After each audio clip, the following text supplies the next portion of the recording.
এমন না যে পরি আর সাকিব ছিল আমি ছিলাম না, প্রতিটা গান আমরা তিনজন শুটিং করেছি, আমরা তিনজন একসাথে শুটিং করেছি। সেই শুটিং করা গান আমার নাই, তারপরে হচ্ছে আমার 22টা সিন শুটিং করা নাই।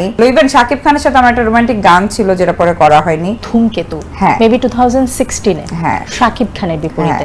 এবং এই সিনেমায় পরিমণিও ছিলেন, মানে একটা ত্রিভুজ প্রেমের গল্প জানি আমরা যে ছিল। এবং অনেকে বলে থাকে যে এই সিনেমায় আপনি ভালো কাজ করেছিলেন, বাট যেহেতু ক্যারেক্টারটা একটু পার্শ্ব চরিত্রে ছিল তাই হয়তো বা প্রপারলি আপনার এক্সিকিউশনটা আমরা পর্দায় না, ক্যারেক্টার পার্শ্ব ছিল না, প্যারালালই ছিল। আমি দেখলাম যে আমার অনেকগুলো সিন গান শুটিং করে আসছে সেগুলো সব ফেলে দিছে। আচ্ছা, তো আমি কিন্তু ফার্স্টে সিনেমাটা করতে রাজি হই নাই, বিকজ তখন আসলে পরিমণি অলরেডি সিনেমা করতেছে, আমি জাস্ট নতুন আসছি। তো আমি বলছি আমি যদি করি আমি লিড রোলই করব, আমি সেকেন্ড ক্যারেক্টার করব না। তো তখন ডিরেক্টর জাস্ট আমাকে আব্বুকে কল দিয়ে বললো যে আপনি ওকে একটু নিয়ে আসেন। আব্বু আমাকে বলছে চলো এক জায়গায় যাই, মানে ডিরেক্টরের সাথে আবার আব্বুর খুব ভালো রিলেশন ছিল। তারপর চলো এক জায়গায় যাই। পরে প্রিয়াঙ্কা শুটিং হাউসে আমাকে নিয়ে গেলাম, আমি যে দেখলাম যে ওই ডিরেক্টরের একটা শুটিং চলছে ওই সেট।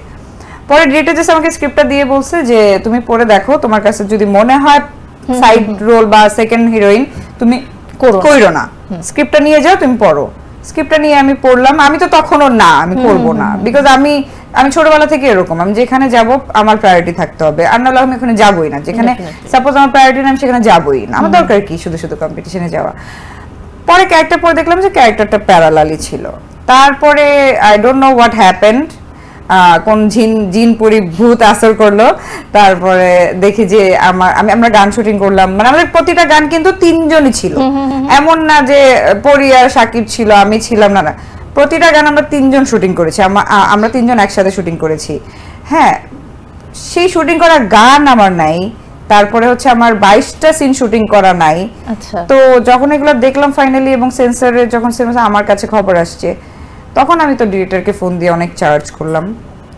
তারপর আমি খবরদার, আপনি কি ভাবছেন যে আপনি ওই পোস্টারে ছোট করে আমার ছবি দিবেন, এসব হবে না। আপনি যদি পোস্টারে আমার ছবি ইউজ করেন আমি আপনার নামে মামলা করব, বিকজ আপনি আপনার কথা ঠিক রাখেন নাই। আপনি আমার সব সিন ফেলে দেন, আমার দরকার নেই। আপনার রাইটস নাই যে একজন আর্টিস্ট নতুন আসছে দেখে আপনি তাকে হিউমিলিয়েট করবেন। এক্স্যাক্টলি, আপনার আমার সাথে কথা যেটা হয়েছিল সেটা আপনি রাখতে না পারলে আপনি আমাকে বলতেন, বা আমার যদি দুইটা সিনও থাকতো আপনি আমাকে শুরুতে বলতেন, আমি হ্যাপিলি করে দিতাম যে ওকে ফাইন আমার গেস্ট অ্যাপিয়ারেন্স। বাট আপনি আমাকে একটা বলছেন, করছেন আরেকটা। তো আসলে এই সিনেমাটা সাইন করা আমার লাইফে সবচাইতে ব্যাড ডিসিশন ছিল। ইভেন শাকিব খানের সাথে আমার একটা রোমান্টিক গান ছিল যেটা পরে করা হয়নি। তো অনেক কিছু, আমি আসলে তখন পলিটিক্স টলিক্স কিছু বুঝি না, নতুন আসছি।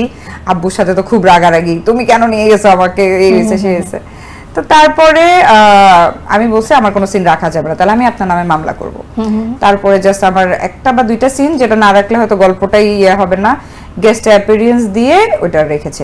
তো ওই সিনেমা কোথায় বের হইছে, কবে বের হইছে, জাস্ট আমার কোনো মাথা ব্যথাও নাই, because it was the bad decision of my life. মানুষ কথা তো রাখে না, আসলে ইন্ডাস্ট্রির ম্যাক্সিমাম লোকই চাপাবাজ, বলে একটা আসলে করে আরেকটা। তো আমি জানি না আব্বু আম্মু আবার কি করছে, সিনেমা রিলিজ হয়েছে পরে আবার লুকায় ওই সিনেমা দেখতে গেছে।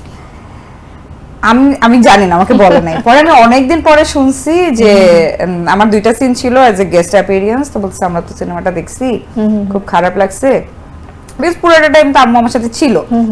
তো বলে যে সিনগুলো এইভাবে ফেলে দিল, মানুষ কিভাবে পারে এসে, আমি বাদ দাও।